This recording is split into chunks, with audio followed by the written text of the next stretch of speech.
Hello there. Today we've got a little bit of a special on our hands. This is going to be a reading of Mother Holle, originally titled Frau Holle, also known as Mother Hulda or Old Mother Frost, and it's one of the Brothers Grimm Fairy Tales that was published in 1812 as part of their children's and household tales. But this isn't going to just be a normal reading of the story. I was requested to read this one by a top tier patron of mine. So thank you so much to Michael for your support over on Patreon. He told me that his girlfriend's birthday was coming up in a few days and that she's a big fan of my version of The Secret Garden. He also told me that Mother Holle is one of her favourite fairy tales and that he thought it would make a fantastic little birthday present for me to read that story for her that I could then share here on my channel if I wished. And so I've sort of mashed those two bits of information together and decided that I would step away from the microphone today and let Dickon read the story. He's a good storyteller, don't get me wrong, absolutely, but he's not as an experienced narrator as myself, of course. You know, he spends a lot of time with the animals, a lot of time out on the moors. He's very handy in the garden, we know that. He's a kind soul, a wonderful chap. So he's going to do his absolute best at reading Mother Holle for us today. So I'll pass it over to Dickon. Now then, happy birthday, Nika.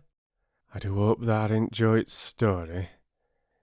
I've got Captain and Sut with me here, but I hope they'll stay quiet. I don't think they'll distract us from storytelling.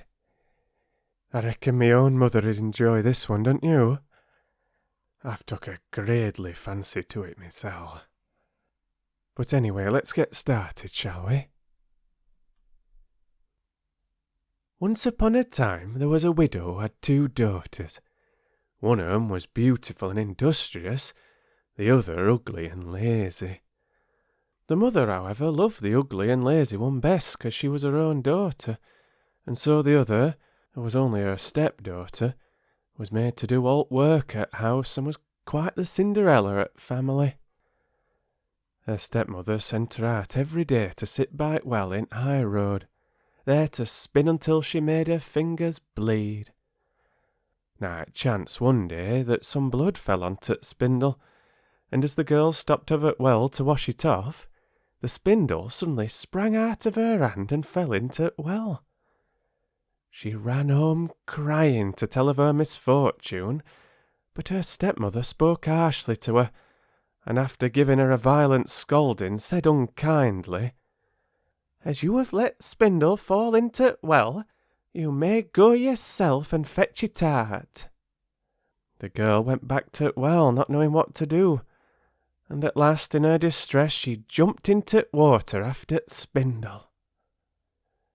She remembered nothing more until she awoke, and found herself in a beautiful meadow full of sunshine, and with countless flowers blooming in every direction.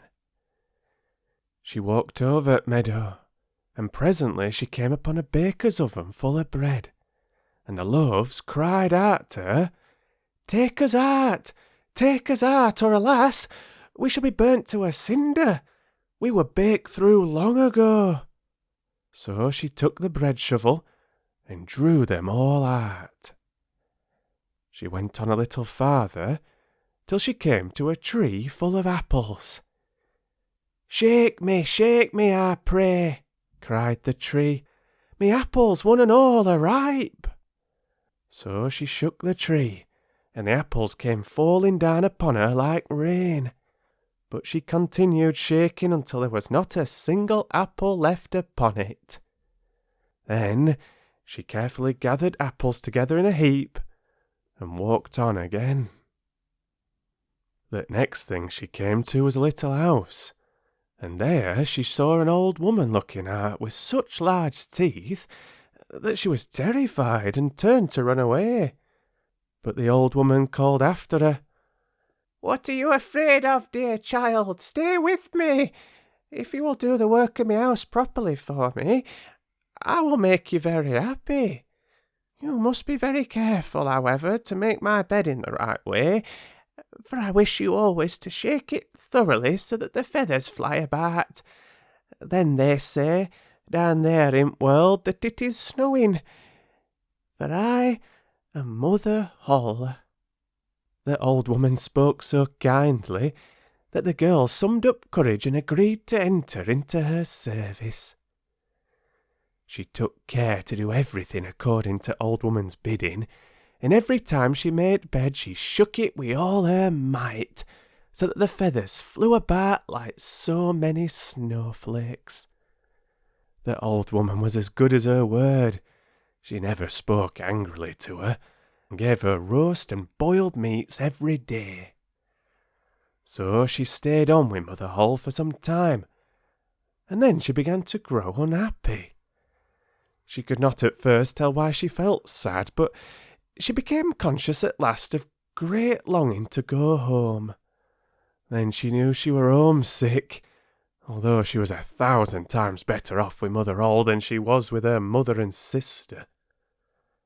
After waiting a while, she went to Mother Holle and said, "I am so homesick that I cannot stay with you any longer, for although I am so happy here, I must return to my own people." Then Mother Holle said, "I am pleased that you should want to go back to your own people, and as you have served me so well and faithfully, I will take you home myself." Thereupon she led the girl by the hand up to a broad gateway. The gate was opened, and as the girl passed through, a shower of gold fell upon her, and the gold clung to her, so that she was covered with it from head to foot. "That is a reward for your industry," said Mother Holle, and as she spoke she handed her the spindle which she had dropped into the well. The gate was then closed, and the girl found herself back in Old World, close to her mother's house.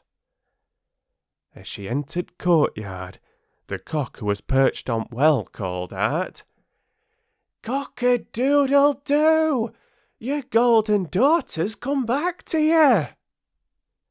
Then she went in to her mother and sister, and as she was so richly covered with gold, they gave her a warm welcome. She related to them all that had happened, and when the mother heard how she had come by her great riches, she thought she should like her ugly, lazy daughter to go and try her fortune. So she made the sister go and sit by the well and spin, and the girl pricked her finger and thrust her hand into a thorn bush so that she might drop some blood onto the spindle. Then she threw it into the well and jumped in herself. Like her sister, she awoke in the beautiful meadow, and walked over it till she came to oven. "Take us out, or alas, we shall be burnt to a cinder.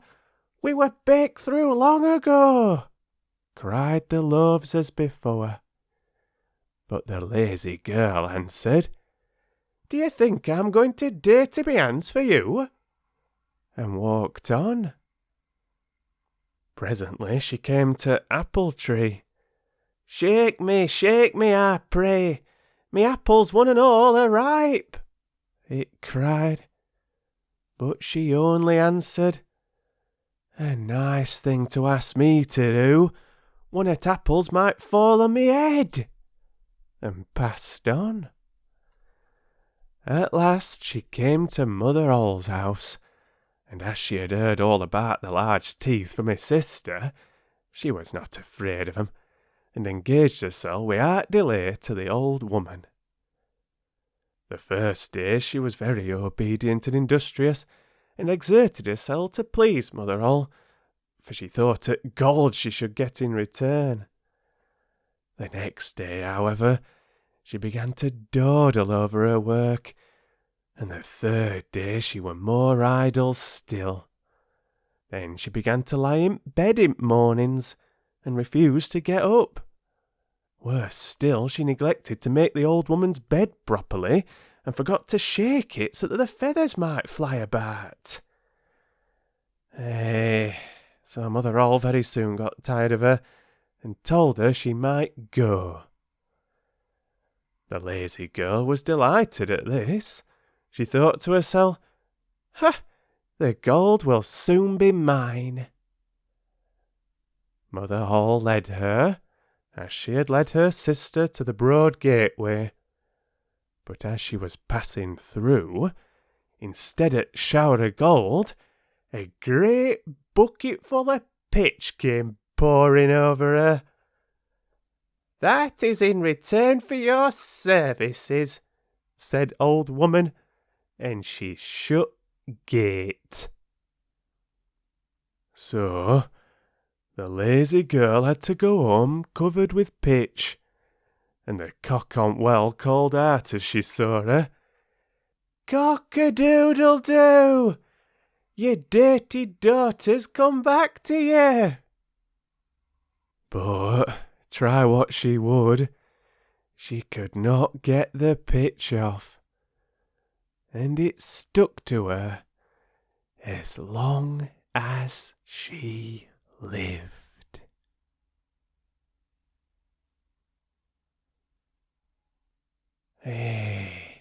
Wasn't that grand? I do hope you enjoyed Dickon there doing his best job of reading Mother Holle. Thanks again to Michael for your huge support over on Patreon, and happy birthday again to Nika. It's wonderful to have you both listening along and enjoying these stories. Thank you to all of my patrons over on Patreon. I really don't think I could do this without you. Thank you so much. And thank you as well for all of my channel members here on YouTube. You really are a fantastic bunch. Thanks so much for listening, everybody. Do let me know what you thought of this one in the comments. Do let me know if there's anything particular that you'd like to hear me read sometime in the future. Let me know what things I've already started that you're looking forward to hearing more of. Anything at all. It's always really nice to hear from you.